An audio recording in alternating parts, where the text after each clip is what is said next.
Em nome do Pai, do Filho e do Espírito Santo. Amém. A vossa proteção recorremos, Santa Mãe de Deus, não desprezeis as nossas súplicas em nossas necessidades, mas livrai-nos sempre de todos os perigos. Ó Virgem gloriosa e bendita. Amém. Nossa Senhora, Mãe do infinito amor, rogai por nós. Em nome do Pai, do Filho e do Espírito Santo. Amém. Olá pessoal, sejam bem-vindos mais uma vez ao nosso canal. E aí, já peço de antemão para que você curta, compartilhe, envie o nosso conteúdo para os seus amigos. Nos ajude aí a evangelizar, nos ajude a chegar a mais pessoas. No dia de hoje, o que a gente quer tratar, a gente vai tratando aí ao longo desses dias, como vocês estão vendo no canal, assuntos um tanto quanto polêmicos, é verdade, mas que se faz muito importante que os cristãos falem, né, que os cristãos estudem, que os cristãos busquem compreender este assunto e o que tem acontecido em nossa sociedade. De maneira nenhuma, da nossa parte, ficarmos aí simplesmente presos, digamos assim, na nossa vida, fazendo um mundo fechado ao nosso entorno, enquanto literalmente queimam o mundo lá fora. A gente precisa refletir sobre alguns temas espinhosos, às vezes difíceis de serem debatidos.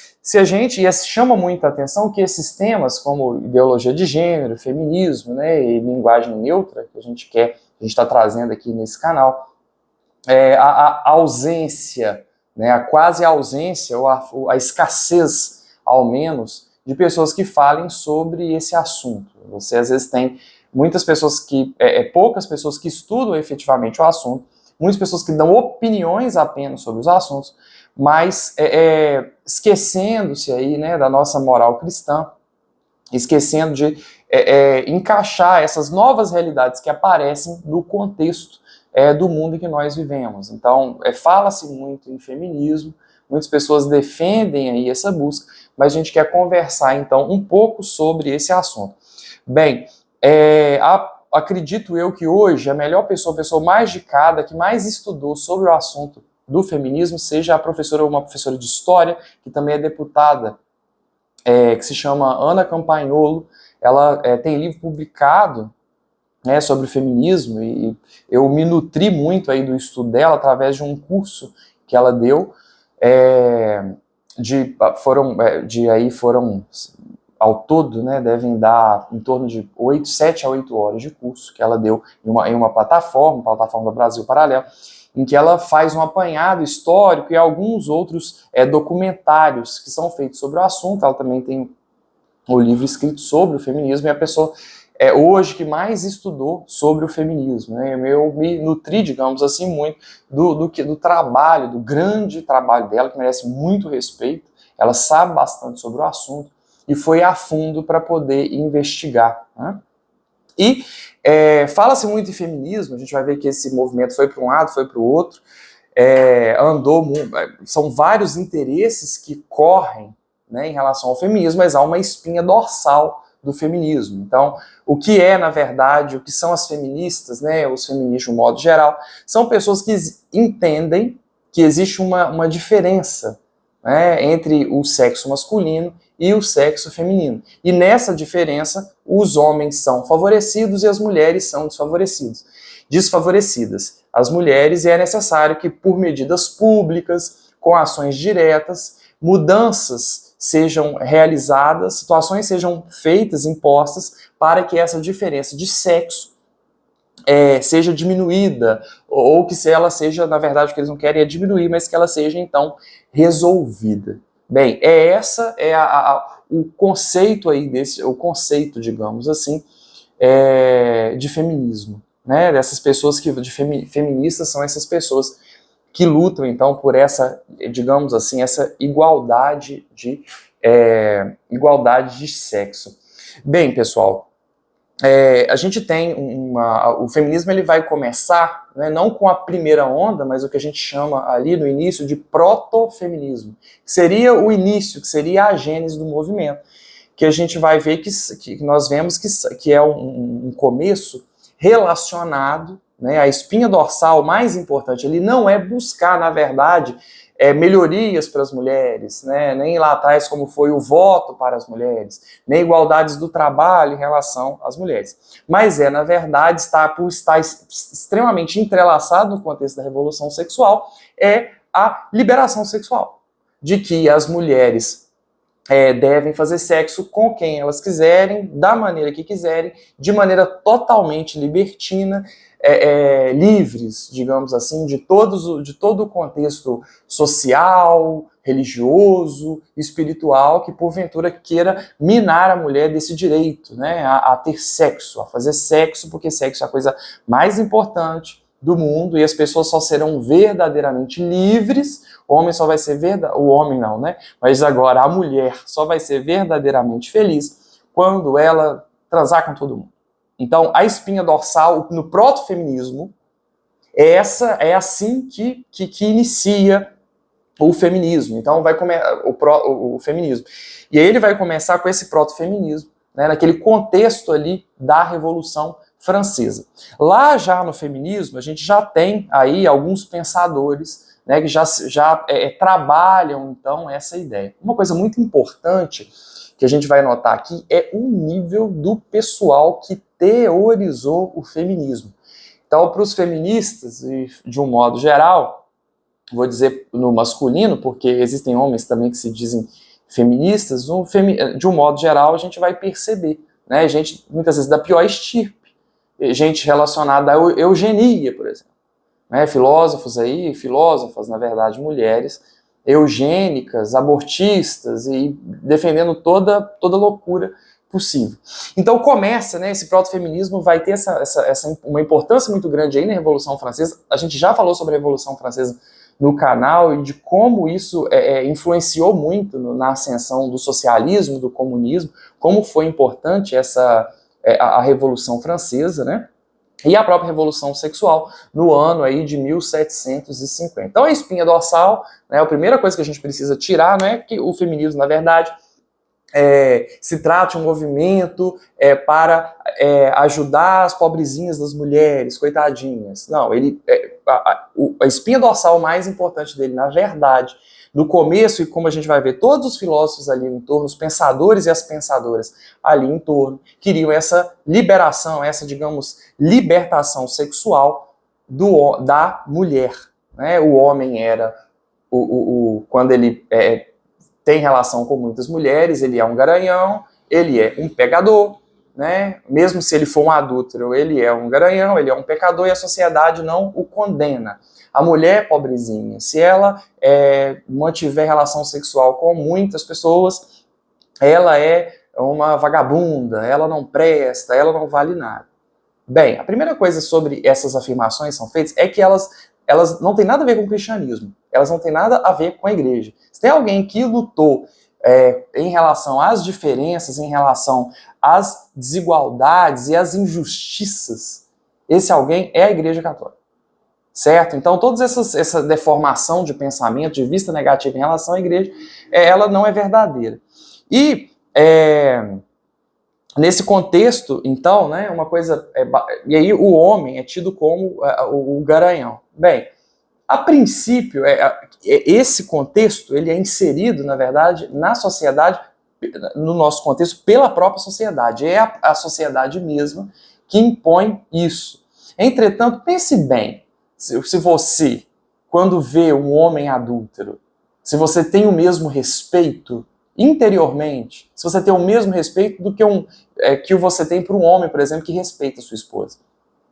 Você olha para um homem adúltero, como ele digno de confiança, quando ele mantém relação sexual com inúmeras pessoas, quando ele é, na verdade, um pervertido sexual, que é o que a revolução sexual defende, essa felicidade do homem, aí através dessa entrega aos seus impulsos os impulsos mais negativos. Não, a gente certamente não vê. É uma coisa quase que subconsciente. A gente acaba não olhando para a pessoa do mesmo modo. Isso faz parte, então, da nossa própria humanidade. Uma coisa muito interessante a se dizer, né, é que quando a gente olha para a sociedade, de um modo geral, a gente percebe algumas coisas que são bastante interessantes. Para os feministas, né, as feministas, a mulher é sempre vista como a desfavorecida. E o homem sempre foi o opressor, né, a sociedade sempre foi patriarcal, ela sempre explorou as mulheres. Pensem bem, né, desde o homem de Neandertal, né, desde o início o homem das cavernas e aquela coisa toda, há muitos e muitos anos atrás. Quem saía para caçar? Quem saía atrás de comida? E quem ficava lá na gruta, quem ficava lá debaixo das pedras protegendo as crianças? Sempre a mulher que ficava protegendo as crianças em casa, protegida. E o homem saía para poder conseguir comida, alimentação para a mulher e para a prole. Passando depois de um tempo, quando a gente entra naquela sociedade de subsistência, lá no período medieval, a gente vai perceber que a mulher trabalhava, mas trabalhava em casa, e o homem que trabalhava, então, no campo. A mulher até eventualmente poderia ajudar, mas isso não era tão frequente. E se nós formos passando pelo tempo, e a evolução do tempo, a gente vai perceber que sempre o homem trabalhou muito mais do que a mulher. É uma coisa, isso precisa, é assim, é natural que seja assim, e precisa ser assim. Por quê? O homem é naturalmente mais forte. O homem tem o corpo mais forte. O homem aguenta situações que desfavorecem. O homem aguenta mais, é mais forte, aguenta trabalhar mais, aguenta se esforçar mais. Logo, é consensual, é racional, né, razoável que este homem trabalhe mais do que a mulher. E as leis na nossa sociedade, de um modo geral, sempre protegeu as mulheres. Pensem bem, a mulher se aposenta mais cedo que os homens. A mulher tem todos os direitos que precisam existir em relação, por exemplo, à dispensa em relação à maternidade. As mulheres não vão para a guerra, elas não têm que se alistar. As mulheres têm os direitos em relação à amamentação. E assim sucessivamente. Existem delegacias de proteção à mulher. A mulher é mais favorecida, a mulher é mais protegida em relação à sociedade. E deve ser. E precisa ser. Porque realmente, o corpo da mulher já é um corpo mais frágil. De um modo geral, você pegar um homem e uma mulher, e os dois começarem a brigar, o homem vai escorraçar a mulher em sua maioria. Porque a mulher, ela é mais fraca. Por natureza. Então a mulher precisa, digamos assim, que tenha mais proteção, que tenha mais direitos. É esse o contexto. Então essa fala de que a mulher é sempre a desfavorecida, que sempre a pobrezinha, é sempre a coitadinha, isso não faz muito sentido se nós entendermos que o homem sempre trabalhou mais do que a mulher. Então veja hoje na nossa realidade em que nós vivemos, pense aí na sua casa. Na maioria das vezes, o que vai acontecer? Quem trabalha mais, o homem ou a mulher? Geralmente é o homem. Em sua maioria, o homem. Quem gasta mais, o homem ou a mulher? Em sua maioria, é a mulher. Então essa visão de que a mulher sempre é desfavorecida, sempre é a coitadinha, que o homem sempre prejudicou a mulher. Não, na verdade a sociedade tem uma tendência natural a proteger as mulheres. Não existe lei para proteger o homem. Então, essa fala já não faz sentido, quase que esse consenso da nossa sociedade hoje, ele não faz nenhum sentido.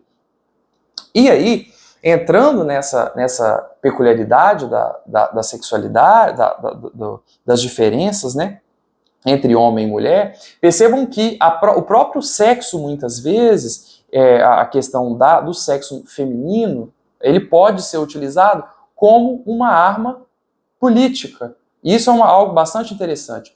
Vejam, por exemplo, o próprio contexto ali de Sansão e Dalila, em que Dalila utiliza, Sansão era um juiz de Israel, Dalila utiliza, então, do fato dela ser mulher, do fato dela ser atraente, para conseguir ali cortar, né, os cabelos de Sansão e retirar-lhe à força. Ele que era um juiz de Israel. O contexto, por exemplo, de Salomé e João Batista, em que Salomé, né, a filha vai dançar, ela dança, então, para o rei, e aí o rei promete, né, que daria qualquer coisa que ela pedisse. A mãe, então, pede à filha que queria a cabeça de João Batista, porque João Batista não era a favor daquela condição ali de casamento. Então, o que vai acontecer? o rei, por já ter prometido na frente de todo mundo, manda degolar João Batista. Então, mais uma vez, essa diferença sexual sendo utilizada, então, como arma política. E muitas vezes o que está por detrás de pessoas que defendem, então, essa liberação sexual é, na verdade, o sexo como uma arma política. Pessoal, entendam o seguinte, o sexo muitas vezes, vivido de maneira libertina, fora de uma moral cristã, fora de uma moral sexual, sem nenhum modo, como a sociedade vive hoje, faz pessoas fracas, homens e mulheres fracos, homens e mulheres dependentes. Todo tipo de vício, né, escraviza o ser humano. É muito triste você vê muitas vezes pessoas que são escravizadas pelo desejo sexual. Então, o feminismo nasce com essa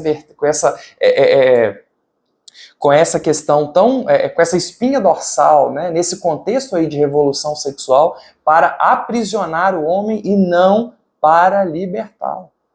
É a maçã do Éden, em que, olha, vai lá, a serpente come, você vai se tornar Deus, né, dizendo, você vai ser verdadeiramente livre quando você puder fazer sexo com todo mundo, com mulher, com bicho, com as coisas mais atrozes, mais loucas do mundo. Aquela coisa totalmente libertina. Na verdade, pensem em uma mulher e um homem castos. Como eles são mais fortes, como eles são mais resistentes. Tem um filme, eu não estou recomendando esse filme, porque eu não achei ele bom, mas tem uma parte que me chamou bastante atenção, chama, se não me engano, High Life, em que o protagonista, que é o Robert Pattinson, é um conjunto de pessoas que são mandadas para o espaço para algumas pesquisas científicas que são realizadas lá.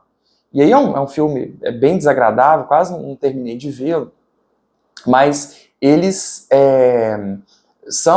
doam, né, o esperma, doam os ovos para poder fazer experiências científicas, porque no espaço não existe moral alguma. E o protagonista, no caso, ele, por exemplo, ele não mantinha relações sexuais, acho que não podiam ter, mas também não vivia, por exemplo, pecado da masturbação, não se masturbava. Isso fazia dele um homem muito mais forte. Vejam como a gente sabe, e aí vocês podem ver pelas pessoas que vocês convivem, como as pessoas que são dependentes de sexo são pessoas mais fracas, escravas daquela situação. Quantas situações tão negativas as pessoas na nossa sociedade hoje não se submetem por causa de sexo. Por causa de sexo. Então, o sexo livre para as mulheres, como as feministas muitas vezes defendem, não vai libertar a mulher. Antes vai aprisioná-lo. Não há nada que enfraquece mais um ser humano do que o vício. Né? E como a gente falava, né, a revolução, desse proto-feminismo, o feminismo vai nascer nesse contexto da Revolução Francesa. E aí vai ter um homem que ficou chamado Marquês de Sade, daí que vem o sadismo, né? Que vai ficar preso na Bastilha. Eu estou contando desses teóricos do feminismo para mostrar o tipo de gente que teorizou esse movimento. Era pornógrafo, apologista da masturbação, misógino. Então ele dizia, né, sobre as tensões eróticas que elas deveriam ser liberadas. Ele dizia que era necessário você incentivar os vícios e não as virtudes. É necessário tratar o sexo com indiferença. Você vai lá, faz sexo, pronto, tchau, independente, você sabe o nome da pessoa, você sabe quem é, de qualquer maneira. E a sensação, ela é mais importante do que a razão. E aí, nesse contexto, uma pensadora muito importante, né, foi a Mary Wollstonecraft, tem uma história bastante ruim e uma história bastante triste em relação à própria vida pessoal dela, de como aqueles valores que ela defendia, valores entre aspas, né, mas como aquela bandeira ideológica que ela defendia ali, que vai ser o início, né, digamos assim, do feminismo, não ainda com esse nome, mas que ela é considerada, na verdade, a primeira feminista, né, como isso vai refletir na própria vida. Ela vai ter um primeiro homem que eu não lembro, não me recordo o nome dele agora, mas ela vai se relacionar, a princípio, com um homem que era também um teórico que era do feminismo, que era a favor né, né, era a favor do poliamor, de toda essa liberação sexual, era contra o casamento. E entendam, pessoal, até pelos, como a gente vai falar dos outros filósofos que influenciaram o feminismo, que o feminismo é um movimento pró-revolução sexual, um movimento anticristão, um movimento antifamília.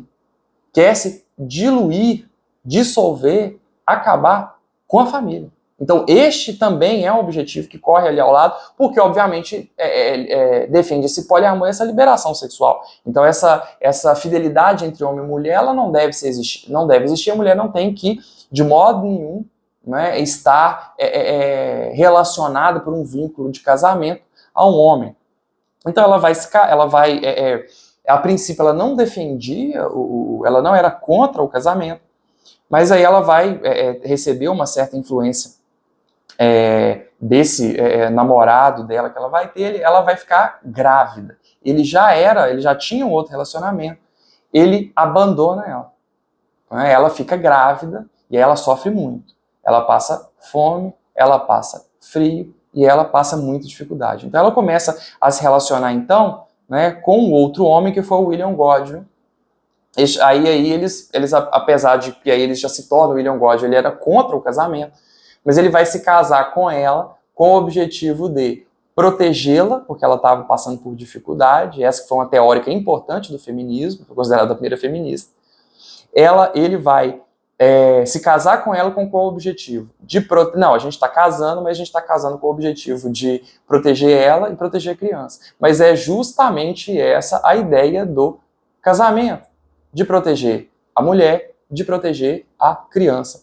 Pensem na grande dificuldade que é criar uma criança com uma família estruturada, com pai, com mãe, e com avô e com avó para poder ajudar. Já é difícil naturalmente. Agora imaginem uma mulher sozinha ter que criar sozinha uma criança. Todas as dificuldades que ela vai passar, ainda mais se a gente está falando aí do contexto da Revolução Francesa, século XVIII. Então, eles entram nessa aparente contradição, porque vão se casar para poder protegê-la. Eles vão ter, saindo disso, vai ter o nome do homem que primeiro ela se relacionou foi Gilbert Milley. E eles vão se juntar, né? E aí eles vão casar e vão ter uma filha. Essa filha é Mary Shelley, é a mesma autora do Frankenstein. O próprio Frankenstein é escrito, que vai ser também uma autora, né, uma pensadora aí do feminismo. O Frankenstein que é escrito, né, com ali voltado também para essa questão do feminismo, com a influência dessas ideias feministas também. Então, aí nós vamos ver no contexto, né, como foi essa contradição que a Mary teve que passar, sendo ela, então, a primeira feminista. O feminismo, então, entendam, não começa com lutas por direito. Essa fala de que no começo houve um feminismo bom, depois passou a ter um feminismo ruim, ela é falaciosa. O feminismo nunca começou bom e ele nunca foi teorizado e pensado também por pessoas com boas intenções. A espinha dorsal do feminismo é a revolução sexual, é a liberação sexual. A mulher só vai ser feliz e livre quando ela se relacionar com todo mundo de qualquer modo, sem ser julgada pela sociedade. É nesse contexto. Agora, eu vou mostrando ao longo de vocês o estirpe dessa gente que teorizou o feminismo. Como eu falei, anti-igreja, anti-cristianismo, anti-família, anti-casamento. O contexto dessas pessoas. Né? Como se diz, quando um filósofo é vivo, a sua filosofia mora na sua consciência. Depois de um morto, a filosofia de um filósofo mora na sua biografia. Então vejam a biografia dessa gente. Que pensem no Simone de Beauvoir, que a gente vai falar para frente. O nível dessa gente. E uma coisa muito interessante a se dizer é que o filósofo ele é influenciado pelos tempos espirituais que ele vive, pelos tempos que ele passa.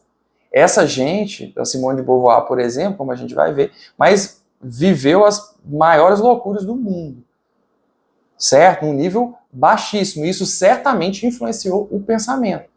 E isso certamente se reflete de modo negativo. Então vejam por detrás, aparentemente, eu vou ser feminista porque eu vou defender os direitos das mulheres. Não. Por primeiro, você está defendendo a revolução sexual.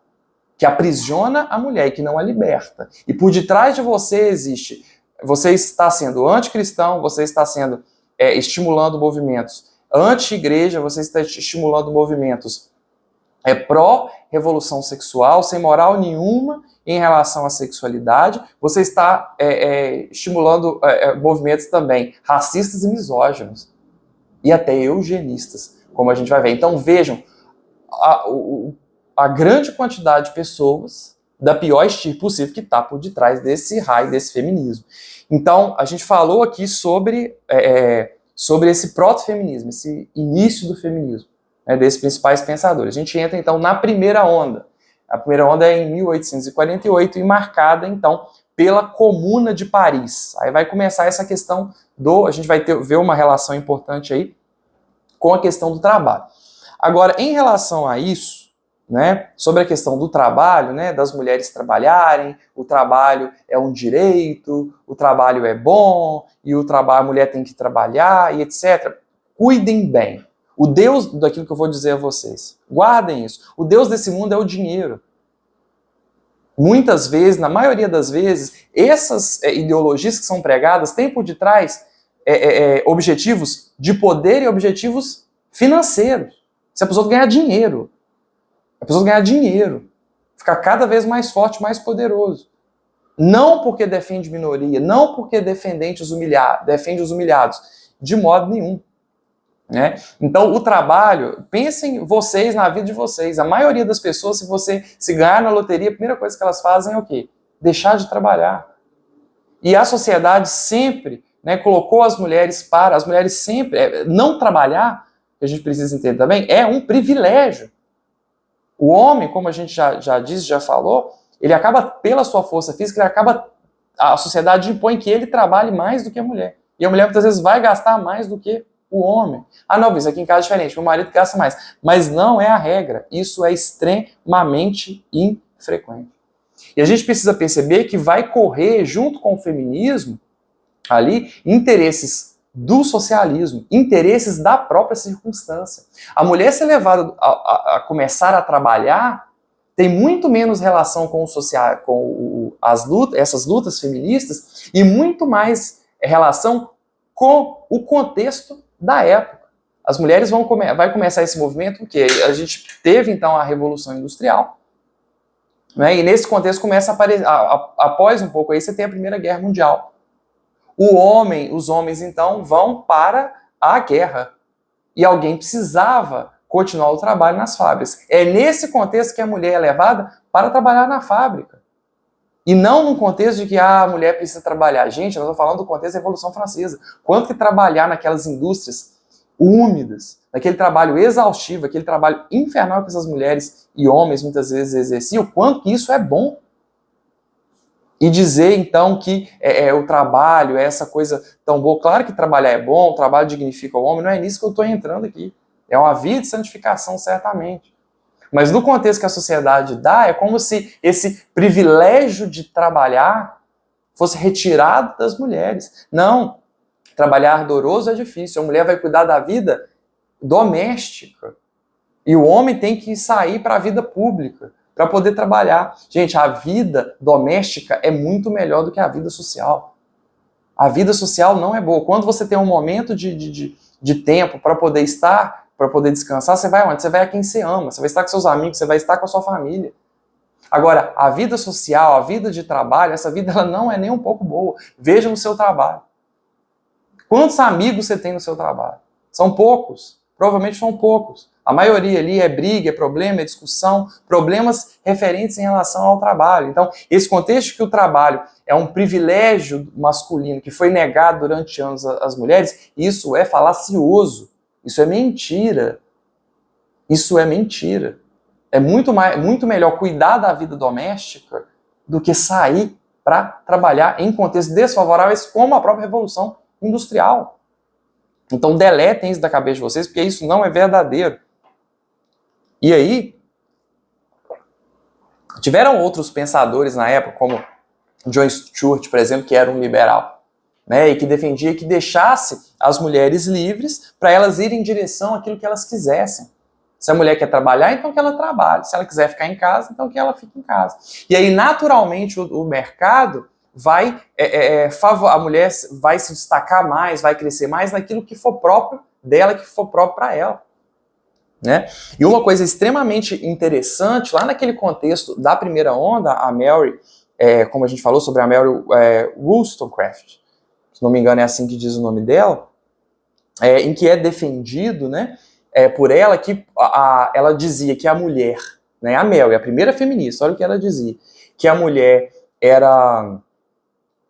vivia, né, a mulher, né, de um modo geral, ela poderia, ela era fútil, extremamente fútil, né, e que para que a mulher acabasse com essa futilidade, porque ela gosta mais de coisas como roupas, gosta mais de, por exemplo, de moda, se preocupa mais com os serviços, as coisas de casa, gosta de coisas de casa, né, de louça, de vasilha, enfim, de coisas relacionadas à mulher, gosta mais de beleza, né, hoje em dia, por exemplo, gosta de ir ao salão de beleza, que as mulheres eram fúteis e que era necessário que se desse a essas mulheres uma educação.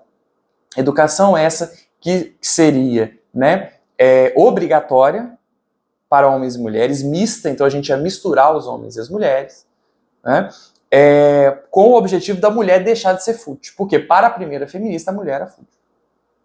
Que grande contradição aí, né?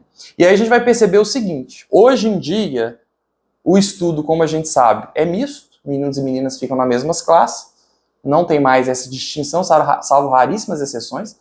Acho que eu nem sei se existem colégios, deve ter, mas certamente a minoria. E se a gente for perceber, a maioria das mulheres, ainda hoje, pode ser uma grande profissional, né? Pode ser uma grande expoente de qualquer área que for, mas vai gastar lá 10, 20 mil reais com uma bolsa de marca. Vai pro salão de beleza, né, cuidar da aparência, vai fazer as unhas. E o homem, diferentemente, não se liga mais a essas coisas. Não adiantou colocar homem e mulher numa mesma sala, né, de aula, recebendo a mesma educação, para que a mulher, entre aspas, deixasse de ser fútil. Né? Não estou falando que a mulher é fútil por cuidar disso, por gostar disso, de modo nenhum. Pelo contrário. O que eu estou dizendo é que, apesar de terem recebido a mesma educação, a estratégia dela não deu certo. As mulheres continuam gostando de coisas de mulheres. E os homens continuam gostando de coisas de homens. E ponto. Vejam pelas redes sociais. A maior quantidade de pessoas no YouTube, que acessam o YouTube, que tem, né, que tem principalmente, né, jornais e programas referentes à informação, são homens. E no Instagram, que é mais voltado para beleza, a questão de fotos, tem mais mulheres inscritas. Essas diferenças entre homens e mulheres não serão vencidas. É natural. Né? Tem mulher, eu conheço mulher que não gosta de ir para o salão de beleza. Não é isso que eu estou dizendo. Mas que, de um modo geral, a mulher é mais ligada com essas coisas de salão, de beleza, de cuidar da casa e todas essas coisas. E é muito próprio isso da mulher. E até a questão da vida doméstica, a mulher se interessa mais pela vida doméstica do que o homem. E o homem tem mais interesse na vida social, na vida externa. Isso é tanto quanto natural. Né? Tenho amigas pessoais que dizem, né, depois de terem tido filho, por exemplo, falar, não quero trabalhar, só quero ficar com a minha filha, só quero ficar com o meu filho, quero ficar em casa, quero cuidar deles. São excelentes profissionais, mas você vê que a mulher naturalmente gosta disso, está nela, está no DNA feminino, e não adianta dar educação, a mesma educação para homens e mulheres, porque eles não serão iguais. Não serão iguais. Não adianta tratar isso dessa maneira, porque não são. E aí, né, o socialismo entra nesse contexto também do feminismo. Engels, por exemplo, né, diz que o matrimônio deveria ser superado, que o homem era o burguês e a mulher, na verdade, era o proletário. Que o homem era o opressor, né, e a mulher era a desfavorecida. E eles vão muitas vezes utilizar, então, né, das mulheres, de um modo geral, para poder dar massa, né, para poder dar voz no feminismo, no comunismo e no socialismo. A gente percebe que o feminismo e o comunismo não deu certo, a gente sabe disso. A princípio, a ideia era que o proletariado fizesse a revolução, mas não deu certo, o proletariado não fez a revolução. E a partir disso, o socialismo que ele vai se metamorfoseando para poder sobreviver, porque ele nunca dá certo, né, em lugar nenhum, absolutamente nenhum. Não progride, não melhora a sociedade, e o mundo dantesco que eles... Dantesco não, mas o mundo perfeito que eles defendem, eles nunca chegam. Aí começou a trazer todas as hordas de minorias e desfavorecidos, e começou a trabalhar essa população para que as pessoas sejam, então, agora os agentes da revolução. Então, os agentes da revolução, hoje em dia, não são mais os proletários. O agente da revolução é os desfavorecidos, as mulheres, negros, homossexuais, enfim. Todo tipo de minoria ou simpatizante de minoria que seja. Né? E aí uma outra coisa importante a se dizer, né, entrando aí na questão da primeira onda, que teve também a questão do voto feminino, é que por mais que as pessoas muitas vezes digam que o feminismo começou num contexto cristão aí da primeira onda, isso é mentira. Por quê? Né, teve a conferência de Seneca Falls, que inicia então lá nos Estados Unidos, numa igreja protestante, e eles começam então, né, a defender essas questões e tal, e aí faz essa conferência de mulheres no contexto da igreja, né, e aí era o ovo de cobra, né, que a igreja a igreja protestante wesleyana acabou trazendo para dentro de si, porque num dado momento dessa conferência, as mulheres começam a pedir que não tivessem apenas pastores, mas começassem a ter pastoras também. Hoje muitas igrejas protestantes têm, né, pastoras, mas começaram a tentar subverter a própria ordem natural da igreja, né, no caso da igreja wesleyana na época. E aí, a título de curiosidade, né, o livro Feminilidade Radical, se não me engano, escrito por Caroline McCulley, você vai ver que ela vai defender no livro, que ele é anti-igreja, anti-família, né, e é um movimento radical. E PC, uma coisa interessante de se dizer, que houve, né, até mesmo a Bíblia feminista. Então, falar que o feminismo começa ali num contexto cristão, que as primeiras feministas, na verdade, eram cristãs, é falacioso, porque um cristão de verdade não vai fazer uma Bíblia feminista. E uma outra questão interessante a se dizer aqui, em relação ao voto, né, é o seguinte: a própria Suprema Corte dos Estados Unidos, ela tem um parágrafo que afirma uma coisa bastante interessante, a questão do voto em si. Trocando em miúdos, qual que é a ideia do voto? Bem, o voto, né, você veja, por exemplo, lá na Idade Média, um rei ele governava, entretanto ele ia para a guerra, e ele podia então morrer lá pelo seu feudo, né, lá pelo seu país. Beleza. Os homens, depois que caiu a monarquia, para que os homens pudessem votar, eles precisaram pegar em foice, precisaram pegar em armas, dar a vida para poder votar, derrubando então esses reis e começando então as repúblicas, né, como a gente sabe. Tem direito de votar quem é capaz de morrer pelo seu país. A própria Suprema Corte dos Estados Unidos tem um parágrafo, acabei de trazer, mas um parágrafo falando sobre isso. Então a pessoa ela tem o direito de dizer qual o futuro do país, para quem será dado o poder que vai governar esse país. Mas a pessoa tem esse direito, mas para ter esse direito, ela precisa então do dever de morrer pelo seu país quando tiver uma guerra.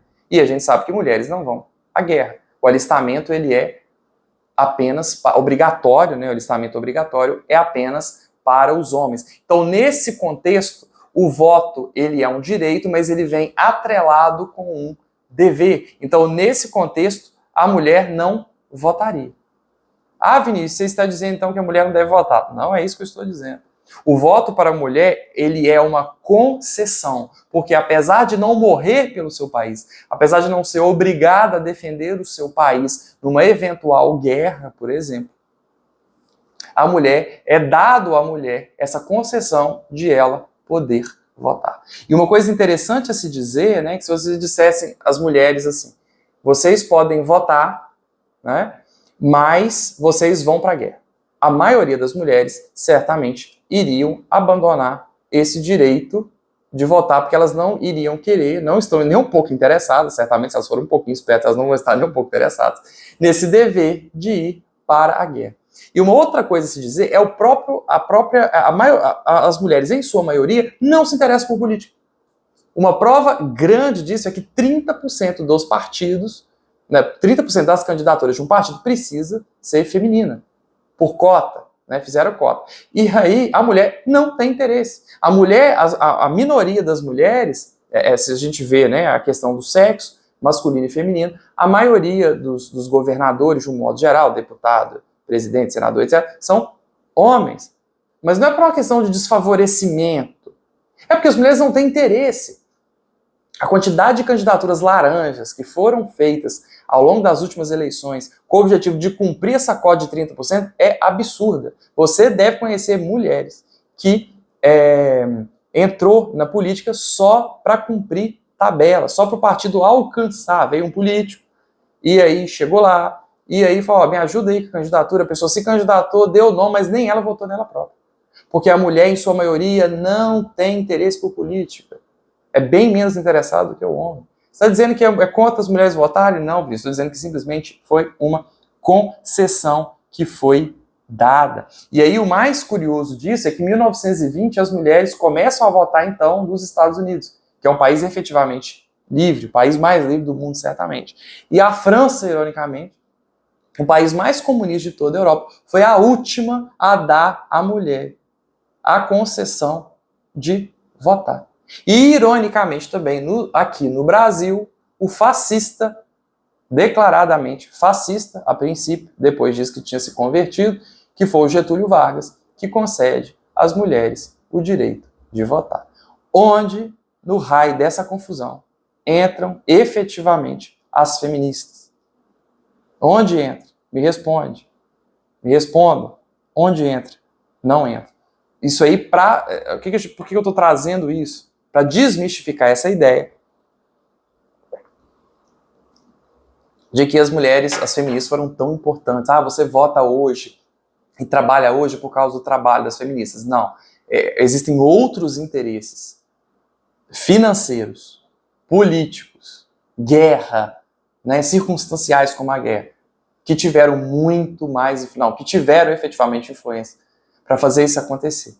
E não o feminismo, e não a luta dessas mulheres que defendem coisas absurdas. E aí, continuando o estirpe dessa gente baixa, teve uma outra mulher chamada Margaret Sanger, né, que é uma outra pensadora aí, ela é dita na primeira onda, mas ela é tratada mais na segunda onda, que ela é abortista e eugenista. Para quem não sabe, né, aí vai ser a primeira mulher feminista abortista, né? A compreensão do seguinte, né? A mulher vai ser livre, então, quando ela fizer sexo, né? Com todo mundo, de qualquer modo. Agora, não. Para ela fazer sexo com todo mundo, ela tem que ter direito ao aborto, né? Como se diz por aí, meu corpo, minhas regras, ela pode fazer sexo com todo mundo, mas se eventualmente. Apesar dos outros métodos contraceptivos, ou mesmo sem usar os outros métodos contraceptivos. Né, os métodos contraceptivos, que aborto não é método contraceptivo, mas mesmo se ela usar, ela eventualmente ficar grávida, ela tem o direito de tirar essa criança, porque aí sim é que ela vai ser verdadeiramente livre. E aí a maior loucura disso aí, vejam a questão, a mulher é eugenista. Então ela dizia, ela era, para quem não sabe o que é eugenista, que vai ter uma influência extremamente importante ali, né, umas bases fundamentais do nazismo, em que defende a existência de uma raça superior, e que a gente deve trabalhar para manter essa raça superior e eliminar as outras raças. Então, essa feminista de Araque aí, além de ser a primeira abortista, ela diz que negros e pobres eram raça ruim. Isso mesmo, raça ruim. E que eles não deveriam se reproduzir. Então, ela vai defender o aborto principalmente para negros e para pobres. Porque não devia se reproduzir, porque deveria trabalhar, então, a existência dessa raça superior, que também foi defendida por Hitler, Mussolini e aquele pessoal todo do mal, né? E ela vai defender isso, né? Que os negros não deveriam se se reproduzir. E ela diz que os negros deveriam usar métodos, se necessário, espartanos, para evitar uma eventual gravidez. Para quem não sabe, método espartano, na Esparta antiga, quando nascia um bebê com deficiência, eles iam num penhasco e jogavam o bebê lá embaixo. É isso que ela diz, o método espartano. É assassinar bebê mesmo depois de nascido, mesmo depois de ter saído do útero. Então vejam a grande ironia. Você defendendo o feminismo, quem defende o feminismo, acaba tendo por detrás uma pessoa do estirpe de Margaret Sanger. Né? Ah, é porque eu sou negro, eu sou mulher, eu sou desfavorecido. Você está defendendo quem diz que os negros são uma classe inferior, que existe uma raça superior, branca, favorecida. Olha o tamanho da contradição disso. Olha quem está por detrás, os pensadores que estão por detrás desse tipo de movimento. Né? E aí, continuando, pessoal, a segunda onda, então, vai começar no ano de 1960 até o ano de 1990. A principal pensadora aí é a Simone de Beauvoir. A Simone de Beauvoir, ela admite que o homem é mais forte do que a mulher, né? E diz, inclusive, que a mulher nunca poderia disputar o mesmo esporte que o homem, porque o homem sempre iria ganhar. Olha que verdade. Ela, apesar de ser Simone de Beauvoir, ela falou uma grande verdade. O que é um grande problema na sociedade atual, quando você tem, por exemplo, a questão dos trans, né? Dos homens que são trans e aí se colocam como operam, tomam hormônio e aí começam a jogar. E aí, obviamente, ganham os primeiros lugares em todas as disputas, porque não dá para comparar homem e mulher. O único critério que, né, o pessoal das Olimpíadas colocou era a questão da questão hormonal. Mas homens e mulheres são diferentes em muitas coisas. A musculatura é diferente, a produção hormonal é diferente, como já foi dito. A capacidade respiratória é diferente. E tantas outras coisas que a gente poderia dizer aqui, de diferença de homens e mulheres, que favorecem os homens. Então não dá para colocar pessoas que sejam nascidas, né, com sexo biológico masculino para competir com mulheres do sexo feminino. Não tem jeito. Não dá. É injustiça o nome disso. É injustiça. Sob pretexto de defender maiorias, muitas vezes, de defender minorias, essas minorias muitas vezes vão ganhando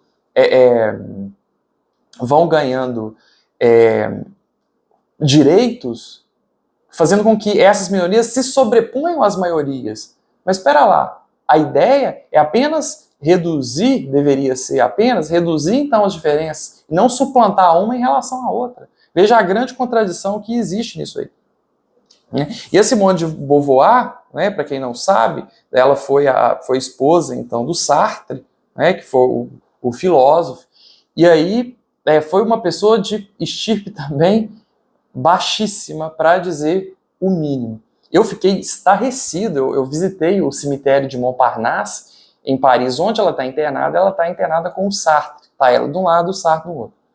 E aí você chega na tumba dos dois lá, existem coraçõezinhos, né, pessoas que foram lá, tickets de passagem, de pessoas que viajaram só para poder visitar o túmulo dessa gente, desse casal. Para quem não sabe, esses dois foram, o Sartre era um filósofo também, né, e a Simone de Beauvoir trabalhou aí muito em relação ao feminismo. A princípio ela disse que não era feminista, mas depois as ideias dela acabaram sendo absorvidas pelo feminismo e ela acabou se tornando, digamos assim, feminista. E a Simone de Beauvoir, ela, era coisa mais, era o estirpe muito baixa, tudo aquilo que ela praticava mais o Sartre. Depois foram saindo biografias, né, relatos das suas alunas. O que fica muito evidente era que Simone de Beauvoir era apaixonada pelo Sartre, mas o Sartre era um pervertido sexual e acabava que eles não tinham um relacionamento monogâmico. E ela se dizia que a favor do poliamor. Mas as coisas que ela fazia mostram justamente o contrário. Ela submetia a coisas baixíssimas para estar e para favorecer o Sartre. E hoje está enterrado do lado dele. O corpo dos restos mortais dela estão ao lado dele. Então o que a Simone vai e faz? Ela começa a aliciar algumas meninas, mantém com essas meninas relações homossexuais e depois leva essas meninas para o Sartre. E o Sartre, com ela, sem ela, né, viviam lá uma relação sexual a 3, a 4, enfim. E depois saíram, então, o relato dessas meninas, como elas foram, então, aliciadas, enfim, por este casal. Então, se vocês virem, depois pesquisem, depois vocês vão ver como, né, eles tiveram uma vida, eles eram muito a favor, feministas, e a favor de aborto, e a favor dessa liberação sexual total, e do poliamor, e de que homem e mulher não deveriam ter nenhum laço, né, que um casamento, né, não deveriam ter isso, mas que só assim eles seriam livres, e aquela conversa fiada toda. Dizendo aí para vocês, mais uma vez, sobre como esses filósofos tiveram que teorizaram o feminismo, tiveram uma vida extremamente baixa, não dá para apoiar esse tipo de coisa. E por fim, né, entrando na terceira onda do feminismo, vai entrar a ideologia de gênero.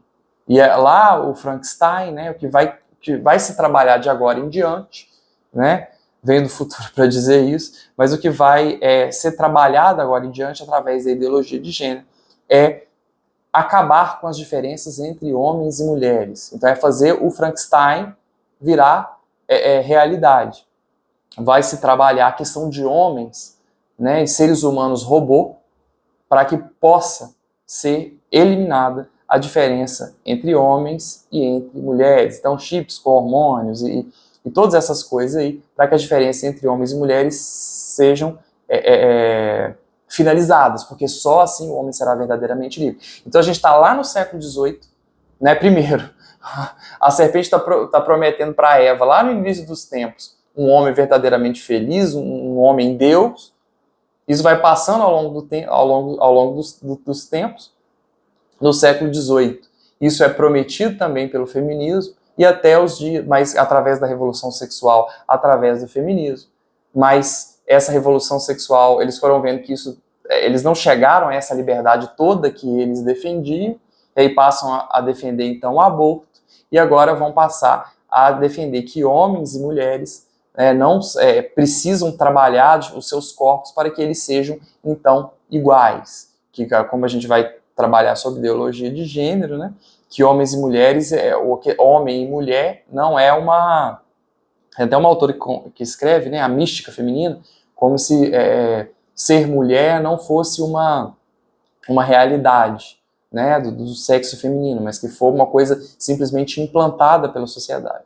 Então vai se trabalhar a sociedade para que homens e mulheres sejam totalmente iguais, seja no corpo, seja no modo de agir, seja no modo de pensar. Tentaram lá atrás, como a gente já disse, dar a educação para homens e para as mulheres iguais, e homens e mulheres continuaram sendo diferentes. E continuarão a ser. A filosofia grega muito nos ensina sobre, ao invés de mudar, o Karl Marx queria, né, defendia que a gente deveria mudar a realidade. A filosofia grega nos ensina que nós precisamos compreender, entender a realidade. Porque querendo muitas vezes modificar a realidade sem compreendê-la, a gente corre o grande risco de fazer a sociedade pior do que ela já é. Então, muito cuidado com as bandeiras revolucionárias que vocês defendem, porque tentando fazer um mundo melhor, a gente muitas vezes acaba por destruí-lo ainda mais. Aceitar as limitações da nossa vida, aceitar muitas vezes que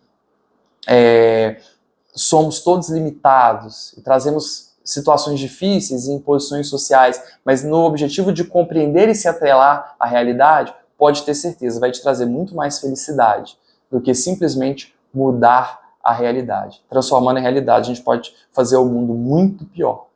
O socialismo prometeu e continua a prometer, o comunismo prometeu e continua prometendo, né, um mundo perfeito. O mundo perfeito é só nosso Senhor Jesus Cristo que pode trazer. Como ele muito bem disse, o meu reino não é desse mundo. O mundo perfeito é só na outra vida, é só após a nossa morte. Então lutemos para sermos santos. Imitemos os santos, né? A vida deles, os ensinamentos deles.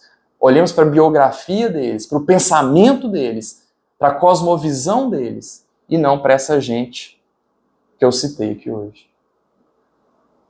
Glória ao Pai, ao Filho e ao Espírito Santo, como era no princípio, agora e sempre. Amém.